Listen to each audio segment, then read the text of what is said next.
Vous avez toujours été extrêmement courtois, vous débattez, je n'ai aucun problème. Mais je ne marcherai pas avec vous jamais. Jamais je ne marcherai avec vous. Verdez. Sauf si... Je vais pas en mourir. Mais je sais que vous n'allez pas en mourir. Et vous non plus. Et si t'as un gros trajet qui veut te déposer en voiture, tu fais quoi? J'ai une question à vous poser. Si on marchait contre l'antisémitisme, qui est un fléau, un délit absolu, et contre l'islam... Vous avez entendu parler de ces 400 millions d'euros, mais est-ce vraiment beaucoup quand on sait que la dépense publique dépasse les 1500 milliards?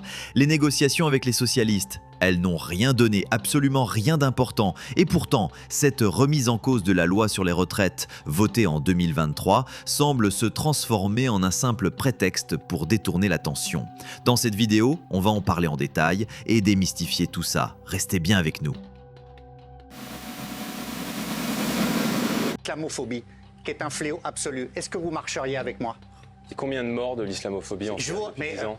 Ne dites pas combien de morts. Non mais vous n'êtes pas prof et je suis pas votre élève. Bon, ok, monsieur Bardella. Deuxièmement, non mais moi je vous pose une question. Non mais monsieur Verdez, monsieur Verdez, il y a eu combien, monsieur Verdez, il y a eu combien de morts de l'islamophobie depuis 15 ans dans notre pays? Donc vous répondez non.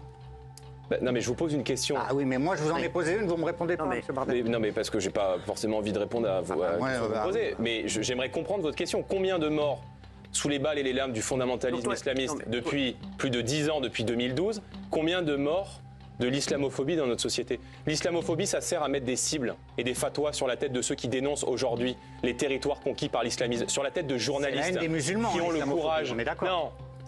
Non, ça permet de mettre des cibles sur la tête de ceux qui dénoncent aujourd'hui, de ceux qui, comme Charlie Hebdo, se sont permis de faire vivre cet esprit critique et cet esprit de liberté. L'islamophobie, les procès en islamophobie, ça sert à mettre des cibles sur les gens qui refusent de voir l'islamisme conquérir l'espace public et conquérir la société française.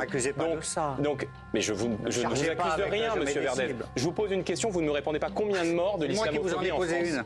Donc vous ne pouvez pas mettre sur le même plan tous les deux à la question l'islamophobie et l'antisémitisme qui a tué des dizaines et des dizaines de nos compatriotes, à commencer par des enfants de l'école aux Aratora en 2012, où Mohamed Merah, avec un scooter, est rentré et a tiré sur des enfants. Il a attrapé des enfants par la tête, il leur a tiré une balle dans la tête. C'est ça la réalité de l'antisémitisme aujourd'hui en France. Alors qu'est-ce qu'on en retient? Ces 400 millions, finalement, c'est bien peu face à l'ampleur de la dépense publique.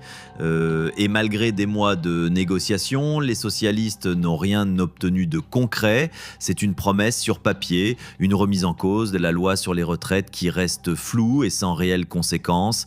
Au final, tout ça n'est qu'un prétexte pour masquer les véritables enjeux.